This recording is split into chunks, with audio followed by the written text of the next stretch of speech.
Hello students, I am Shivam Sahu. आज जो हम बात करने वाले हैं exercise 5.1 question number 22 and question number 23। Okay, so here we can see about a question number 22। So question number 22 is discuss the continuity of the cosine, cosecant, secant and cotangent function.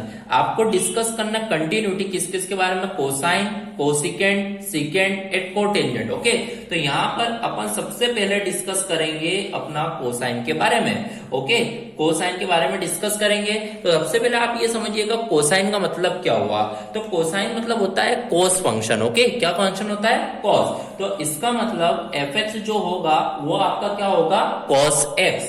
आपका जो function है वो क्या है, cos x। Okay, सो यहां पर आप देखोगे कोसाइन मतलब क्या होता है, cos x। आपका फंक्शन हुआ cos x। अब आप देखोगे ये तो ट्रिग्नोमेट्री फंक्शन है, तो it is continuous at all real number. So f x is continuous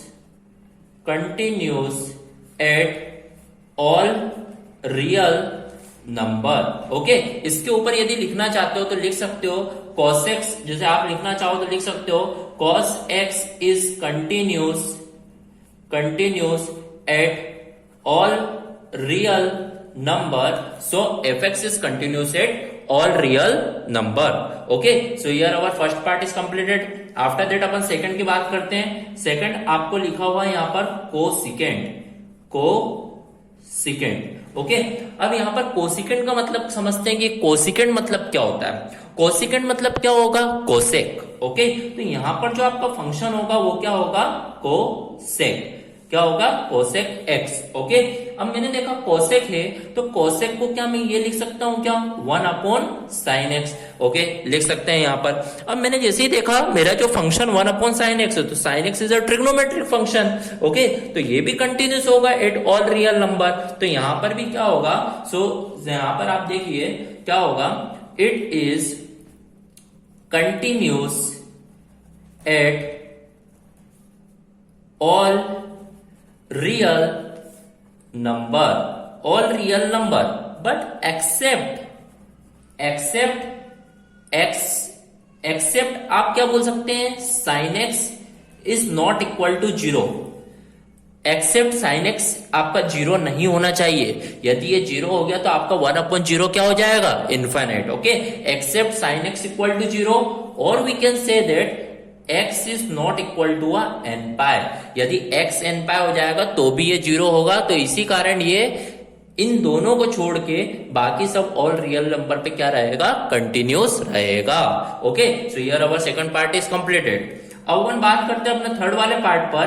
third वाला पार्ट यहाँ पर लिखा हुआ है कोसाइन हो गया, कोसिकेंट हो गया। अब बात करते हैं अपन सेकंड की। ओके, तो यहां पर अपन देखेंगे, अब सेकंड की बात करेंगे। अब सेकंड का मतलब कौन सा फंक्शन है। ओके, तो सेकंड मतलब देखते हैं सेक। ओके, तो यहां पर जो आपका जो फंक्शन है वो क्या है, यहाँ पर सेक एक्स।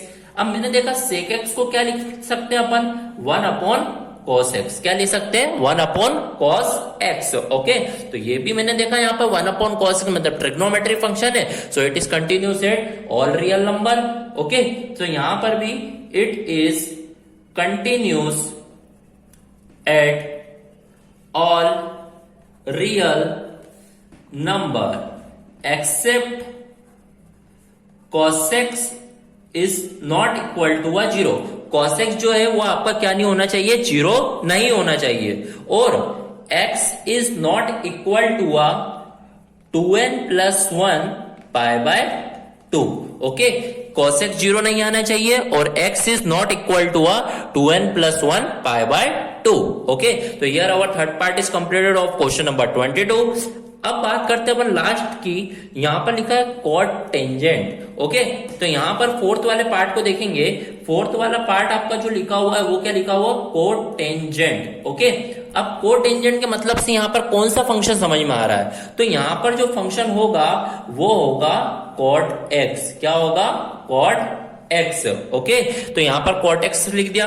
अब जो फंक्शन यदि कॉट एक्स है तो कॉट एक्स को किस तरीके से लिख सकते हैं अपन, कॉस एक्स अपॉन में क्या होगा, साइन एक्स। क्या होगा, cos x अपॉन में साइन एक्स। तो मैंने यहां पर देखा cos x भी क्या है, continuous at all real number, sine x भी क्या है, continuous at all real number.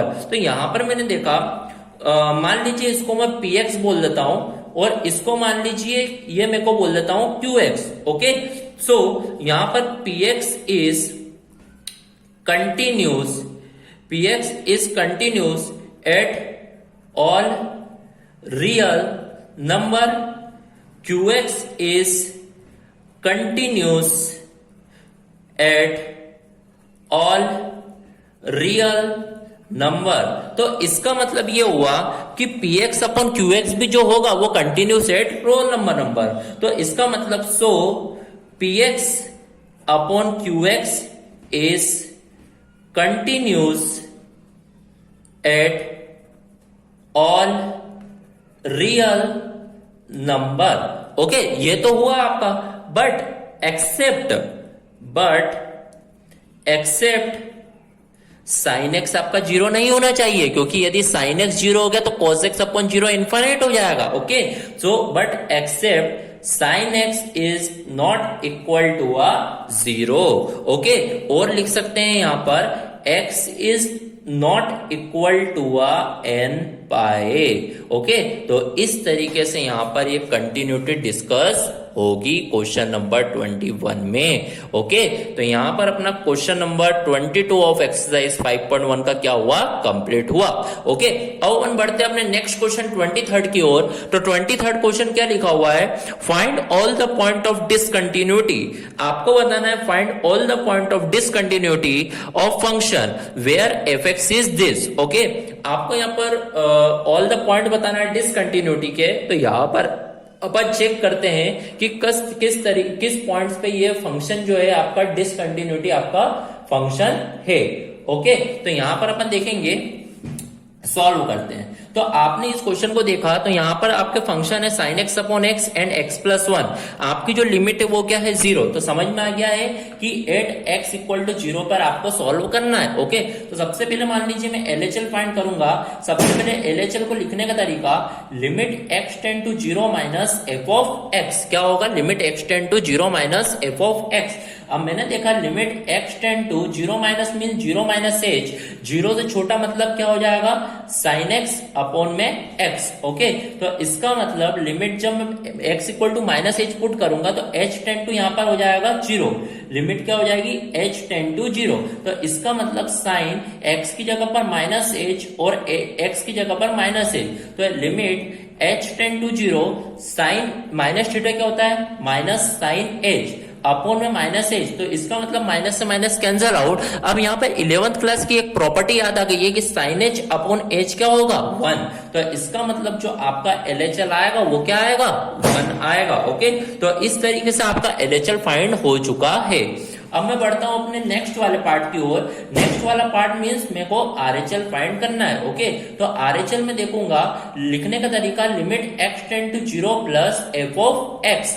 Okay, तो limit x tend to zero plus mean zero plus h. अब जीरो प्लस मतलब जीरो से बड़ा, तो जीरो से बड़ा जो मेरा फंक्शन है वो क्या है, एक्स प्लस वन। तो मैंने देखा यहाँ पर जो फंक्शन है एक्स प्लस वन। अब मैं यदि एक्स की वैल्यू यहाँ पे पुट करूंगा तो h tend to zero. Okay, तो यहाँ पर एक्स की वैल्यू h मतलब h प्लस वन। h जब जीरो पुट करूंगा तो यहां पर क्या बचेगा, 1। तो आरएचएल भी जो आया मेरा वो मेरा क्या आया है, 1 आया है। ओके, अब मैं बात करूंगा मेरे एफ ऑफ एक्स के लिए। एफ ऑफ एक्स मतलब इक्वल टू का साइन, तो greater than equal to zero मतलब जो मेरा फंक्शन है वो क्या है, एक्स प्लस वन। तो एफ एक्स जो है वो क्या है, एक्स प्लस वन है। तो यहां पर मैंने देखा एफ ऑफ एक्स मतलब एफ ऑफ जीरो फाइंड करूंगा, क्योंकि जीरो के लिमिट के लिए मेरे को सॉल्व करना है। तो एफ ऑफ जीरो मान जीरो प्लस वन। तो एफ ऑफ जीरो जो आएगा वो क्या आएगा, 1। तो मैंने देखा एलएचएल भी 1 आया, आरएचएल भी 1 आया और एफ ऑफ एक्स भी 1 आया। तो इसका मतलब LHL is equal to a RHL is equal to a f of x. तो hence function is continuous. Function is continuous at x is equal to a 0. Okay, तो यहां पर ये फंक्शन क्या हो गया, कंटिन्यूस हो गया। But all the point of discontinuity find करना था।